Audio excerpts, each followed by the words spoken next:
திருவாடானை வட்டம் அருணுத்துவியல் கிராமத்தைச் சேர்ந்த தோழர் ஸ்ரீபன்ராஜ் ஐந்திரை மக்கள் கட்சியினுடைய மாநில இன ஒருங்கிணைப்பாளர்.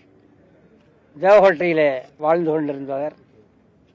நீண்ட நெடிய காலம் பொது வாழ்க்கையிலே மார்க்ஸ், அம்பேத்கர், பெரியார், இமானுவேல் சேகரன் இவர்களை ஏற்றுக்கொண்ட அந்த கருத்தியல் அடிப்படையில் இயங்கிய 52 வயது தோழர் உடல்நலக்குறைவாக 5 நாட்கள் மருத்துவமனையில் இருந்து இறந்து போனார். அவருடைய குடும்பம், அவருடைய துணைவியார் அந்தோனியம்மாள், மகள் அண்ணலி, மகன் யாழ் தன்னுடைய உறவை, கணவனுடைய உடலை மருத்துவமனைக்கு ஒப்படைக்க வேண்டும் என்று அவர் விரும்பிய காரணத்தினால் அந்த முடிவின் அடிப்படையில் இங்கே வந்திருக்கிறாங்க. உடல் தாளம் என்பது மிகவும் முக்கியமானது மருத்துவ கல்விக்கு. உறுப்பு தாளம் என்பதும் உடல் தாளம் என்பதும் இன்றைக்கு பரவலாகி கொண்டு வருகிறது. அந்த அடிப்படையில் ஒரு கிறிஸ்தவ குடும்பத்திலே பிறந்திருந்தால் கூட தங்களுடைய மத வழிபாடுகள், அந்த முறைகள் ஒத்துக்கொள்ளாத ஒரு விவகாரம். அதையெல்லாம் தாண்டி இந்த குடும்பம் அவருடைய கணவனை, பிள்ளைகள், அவர்களுடைய தந்தையை ஒப்படைப்பது என்கிற முடிவுக்கு வந்திருக்கிறார்கள். அந்த அடிப்படையில் ஐந்திரை மக்கள் கட்சியினுடைய தலைமை ஒருங்கிணைப்பாளர் தோழர் தேவதாஸ் அவர்கள் உங்களுக்கு சில செய்திகளை சொல்லுங்கள். உங்கள் பேர் சார்? மீதா பாண்டியன், தமிழ்நாடு கம்யூனிஸ்ட் கட்சி, மாலேமா. 1997 நான் அவரை திருமணம் பண்ணிட்டேன். திருமணம் பண்ணும்போது எனக்கு நான் ஒரு பக்தியான குடும்பத்தில் பிறந்தவ. அதுக்கப்புறம் இவரை திருமணம் பண்ணிக்கிட்டதுக்கு அப்புறம் தான் நான் சமூகத்துக்காக செயல்படணும் அப்படிங்கிறத அவர்கிட்டேருந்து தான் நான் கற்றுக்கிட்டேன். நான் முதல்ல போகும்போது எங்கள் வீட்டிலேருந்தே எதிர்ப்பு வந்துச்சு. எங்கள் மாமனார் சொன்னார், அவன் தான் அப்படி இருக்கானா, வந்ததும் அப்படி இருக்கு அப்படின்னு சொன்னாங்க.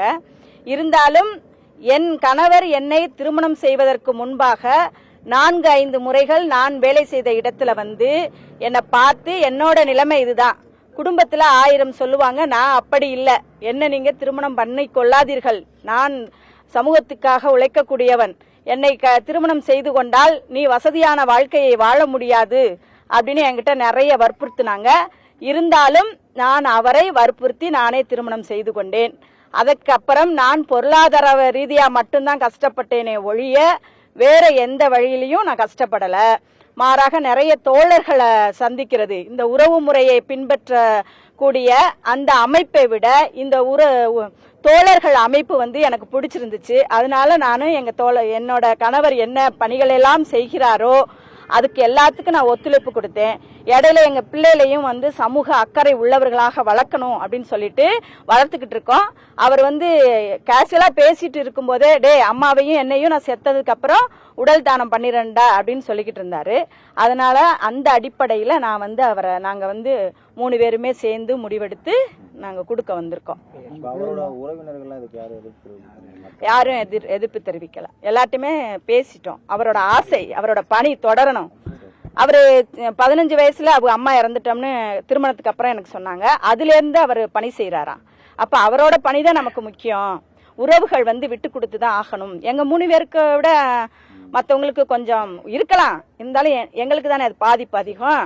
நாங்களே விட்டு கொடுக்கும் போது அவர்கள் கொஞ்சம் அமைதியாக வேண்டும் அப்படின்னு சொல்லியாச்சு. அவங்களும் கேட்டுக்கிட்டாங்க. என் பேர் அந்தோனியம்மாள், என்னோட பொண்ணு அனலி, என் பையன் யாழினியன்.